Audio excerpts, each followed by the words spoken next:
جہاں جس گھر میں کوئی بیٹا یا بیٹی نشے کی بیماری میں مبتلا ہوتا ہے تو اس گھر میں تو قیامت بیت جاتی ہے۔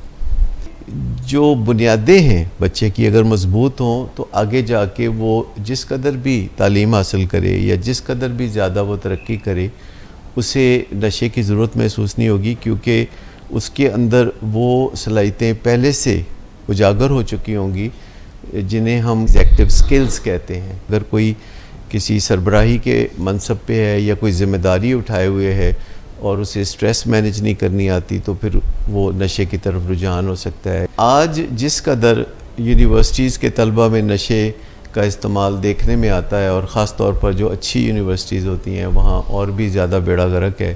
چونکہ یہ چیز اب عام ہوتی جا رہی ہے تو ہمیں اس میں سے شیم کو نکالنا پڑے گا۔ جو ابتدائی کنسلٹیشن ہے وہ اب اسکائپ پہ ہو سکتی ہے۔ علاج کا فیصلہ ارد گرد کے لوگوں سے ابھرے گا جو درد دل رکھتے ہیں۔ نشے کے مریض کے ساتھ 5-7 سال رہتے ہوئے اس کی بیماری کا سایہ فیملی پر بھی پڑ جاتا ہے۔ جی، ہم زندگی میں مدد حاصل کر سکتے ہیں جو کہ کمزوری کی نہیں طاقت کی نشانی ہے۔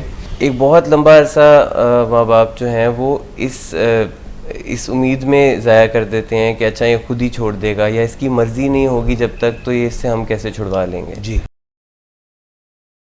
جہاں جس گھر میں کوئی بیٹا یا بیٹی نشے کی بیماری میں مبتلا ہوتا ہے تو اس گھر میں تو قیامت بیت جاتی ہے۔ اور اوورآل دنیا میں چونکہ یہ مسئلہ پچھلے 50 سال سے بہت بڑھ رہا ہے تو پاکستان میں بھی یہی صورتحال ہے۔ مسئلہ بہت اہم ہے۔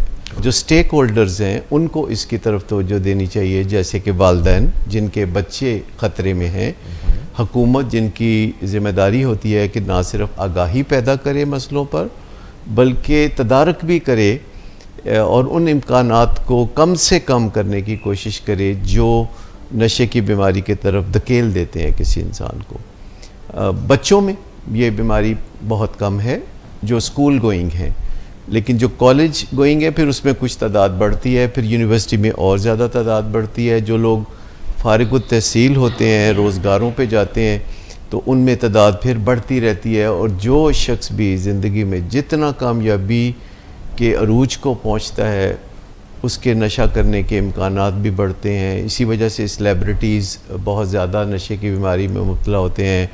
افسران جو کہ بہت اختیارات رکھتے ہیں اور زندگی میں بہت آسائشیں رکھتے ہیں ان میں بھی نشے کی بیماری بہت زیادہ پائی جاتی ہے۔ تو اس کی وجہ یہ نہیں ہے کہ کامیابی کوئی بری چیز ہے۔ ڈاکٹر صداقت علی بڑی اہم اور بڑی ہٹ کے بات کہتے ہیں کہ بر وقت بچوں کو نشے کے خلاف حفاظتی ٹیکے لگوا لیجئے۔ اس پہ بات کریں گے، نشے کے خلاف کیسے حفاظتی ٹیکے لگ سکتے ہیں؟ اچھا، وہ استعارہ کے طور پر میں یہ بات کرتا ہوں۔ یہ میں ان سکلز کے بارے میں بات کرتا ہوں جن کے بارے میں نے ابھی کہا کہ ایگزیکٹو سکلز، یعنی جو ہمارا آگے چل کے جو لوگ کرتا دھرتا بنتے ہیں۔ ایگزیکٹو کو اردو میں ہم کہیں گے کرتا دھرتا یا کرو، مطلب جس نے بھی کچھ کرنا ہے تو اس کو مشکلات تو پیش آئیں گی، اس کو انگزائٹی بھی ہوگی، لوگ رکاوٹیں بھی ڈالیں گے، اسے غصہ بھی آئے گا۔ شام کو لوگوں کو یہ بہانہ چاہیے کہ وہ کس طریقے سے اپنے آپ کو اب ریلیکس کریں۔ شراب کا معاملہ جو ہے 10,000 سال سے اس دنیا کے لیے آہستہ آہستہ عذاب بنتا جا رہا ہے، اور جو چیز جتنی پرانی ہوتی ہے وہ اتنی فیملیئر ہوتی ہے۔ آپ دیکھیں شاعر جو ہے وہ شراب کا کس طرح رومانوی انداز میں ذکر کرتے ہیں، یعنی بریک اپ ہوتا ہے، نشے یا شراب اس کا ایک فطری نعم البدل بن جاتا ہے۔ آج جس قدر یونیورسٹیز کے طلبہ میں نشے کا استعمال دیکھنے میں آتا ہے، اور خاص طور پر جو اچھی یونیورسٹیز ہوتی ہیں وہاں اور بھی زیادہ بیڑا غرق ہے، تو والدین سیفلی ازیوم کر سکتے ہیں کہ ان کی اولاد کو نشے کے حوالے سے حقیقی خطرہ درپیش ہے۔ جب بھی بچہ پروٹیسٹ کرتا ہے اور اس کا ریوارڈ اس کو ملتا ہے تو اس سے خرابی کی راہ ہموار ہوتی ہے۔ ماں باپ کو تھوڑا بہت تحمل کے ساتھ اپنے بچوں کو ڈیل کرنے کی ضرورت ہوتی ہے۔ محسن نواز بینگ ڈائریکٹر PR، تو مجھے یہ بتائیے گا کہ اوور لاسٹ 20 ایئرز اور خاص طور پہ یہ دور حاضر میں ابھی آپ نے کیا بدلتے ہوئے ٹرینڈ دیکھے ہیں کہ نشے کے حوالے سے اور ڈیول ڈائگنوسس کے حوالے سے کیسے آپ سے لوگ جو رابطہ کرتے ہیں ان کی فکر مندی اپنے پیاروں کے متعلق کیا ہوتی ہے اور کس طرح سے نشے کی وبا جو ہے وہ اب کروٹ بدل رہی ہے؟ اعجاز بھائی، شعور تو بڑا ہے، خاص طور پہ ان پچھلے اگر میں دیکھوں کہ 15 سال میں خاص طور پہ کافی تیزی سے تبدیلی آئی ہے، اور اس کی ایک بنیادی وجہ میڈیا کا اور سوشل میڈیا کا، الیکٹرانک اور سوشل میڈیا کا رول ہے۔ اور مجھے بہت اچھی طرح سے یاد ہے کہ جب ڈاکٹر صداقت علی صاحب کی شرکت ٹی وی پروگرامز میں ایک سیکوینس کے ساتھ زیادہ تواتر کے ساتھ ہونے لگی، تو پھر کالز کا نمبر بہت بڑھنے لگا اور لوگوں کو شعور ملنے لگا کہ کچھ ایسی چیزیں بھی ہیں جو کہ انڈسکسیبل ہیں، جن کو ڈسکس کرنے کی ضرورت ہے۔ جی، تو نشے کی بیماری میں بہت ساری رکاوٹیں حائل ہوتی ہیں اور فیملی کے بہت سارے کنسرنز ہوتے ہیں۔ میرے پاس روزانہ آن ایوریج کوئی 50 سے زیادہ ایسے لوگ ہیں جو کہ نئی فیملیز کی بات کر رہا ہوں، جو کہ پاکستان اور پاکستان سے باہر رابطہ کرتے ہیں۔ کئی لوگ سمجھتے بھی ہیں جب وہ سی ای اوز کو یا بڑے افسران کو یا نامی گرامی لوگوں کو شراب پیتے ہوئے دیکھتے ہیں تو وہ یوں سمجھ لیتے ہیں کہ ان کی کامیابی کی وجہ جو ہے وہ شراب پینا ہے، جبکہ در حقیقت کامیابی ان کی کسی اور وجہ سے ہوتی ہے۔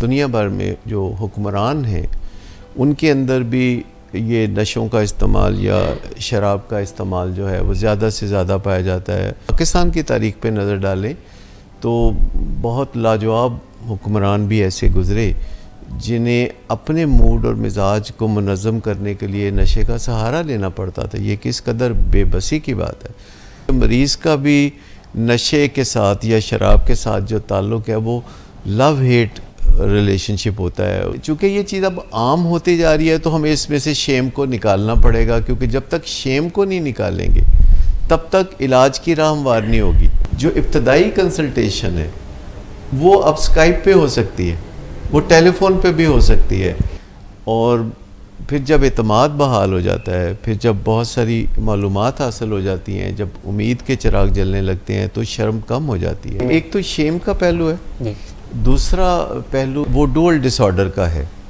کہ جب نشے کی بیماری جو کہ بذات خود ایک برین ڈس آرڈر ہے اور اس کے ساتھ ایک موڈ ڈس آرڈر یا بائی پولر ڈس آرڈر یا کوئی ڈپریشن کا معاملہ بھی اگر ہو تو یہ پھر کافی مشکل معاملہ ہو جاتا ہے، کیونکہ مریض تعاون نہیں کرتا، وہ اپنے نشے کے حق کو محفوظ رکھنے کے لیے ایگریسو بیہیویئر کرتا ہے، وہ دنیا بھر کی لاجکس لاتا ہے، کیونکہ اس کو ہر حالت میں نشہ کرنا ہے، ہر روز نشہ کرنا ہے۔ چھوٹی سی بریک لیں گے۔ منشیات سے جان چھڑانا اتنا مشکل کیوں ہے؟ نشے کا مریض ہر روز نشہ چھوڑنے کی بات کرتا ہے اور پھر چاہتا ہے کہ خود ہی ایسا کر گزرے۔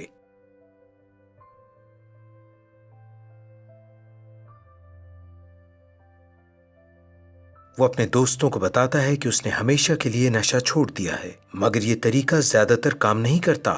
آخر کار وہ پھسل جاتا ہے اور دوبارہ نشہ شروع کر دیتا ہے۔ پھر بہت ندامت ہوتی ہے۔ نشہ چھوڑنا اتنا مشکل کیوں ہے؟ نشہ چھوڑنا مشکل اس لیے ہے کہ یہ ایک دماغی بیماری ہے۔ نشہ کرتے رہنے کو دل چاہتا ہے، حالانکہ نشہ ہمیں برباد کر رہا ہوتا ہے۔ نشہ چھوڑنے کے لیے مدد کی ضرورت ہوتی ہے۔